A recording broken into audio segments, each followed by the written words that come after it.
In this video, we're going to do something that's slightly more easier to cope with, which is the pathClose in Canvas, which is a very useful tool because maybe you've seen some of my shapes that I'm drawn, but they're not really fully closed, and that might look weird. So why is it not fully closed? Do we have a problem? No, we didn't use the close or the pathClose to complete the shape itself. So what I want to do here now is I want to make some, well, we can make a square.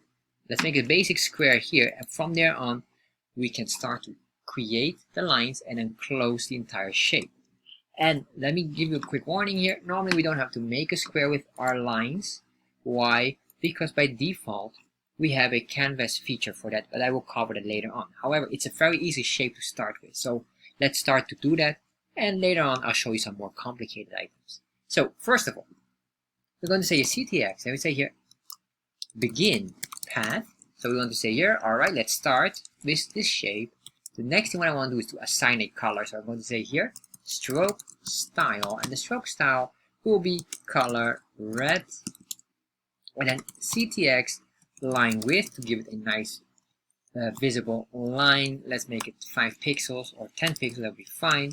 And then here CTX line, not line 2, but move to indicate our starting point. So X and Y for this, well, in this case here we can just say, let's say we want to put it somewhere here that's 100 pixels to the left and 100 pixels down. So somewhere here it will start. So we say 100 by 100. And then once we did this, I want to also do here a CTX dot stroke to draw the item. Let's save that. Refresh. Alright, you don't see anything yet because we didn't make the line yet. However, I want to draw this, then we can do line by line so you can follow along easily and you can see it as well. So the next thing, of course, if we have here somewhere the line starting point, we want to go down.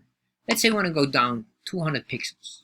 So that would say we are on the X value will stay consistent, but on the Y value we need to increase with 200. So from 100 plus 200 equals 300. And now if I do this, save this, alright.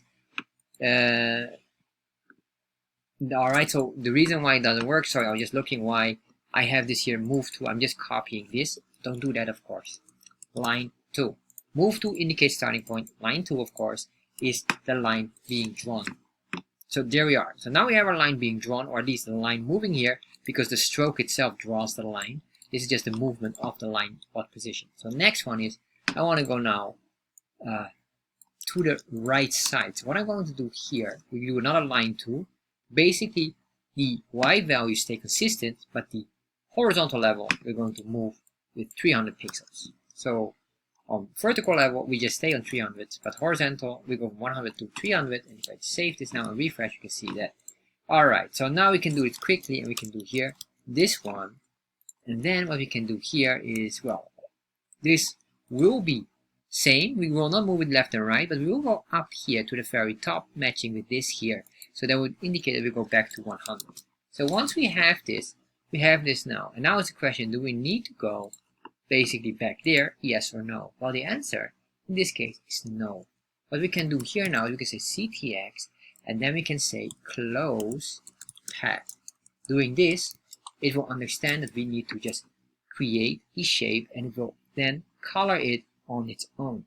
So this is a very, very useful option here, because now we have basically this, and with this we can do a lot more, and we can create even different items. Because if we don't do this, let me show you, if we don't use close path, and we might say, well, let's copy this and do this one here, and we're going to say you're back to 100, save that.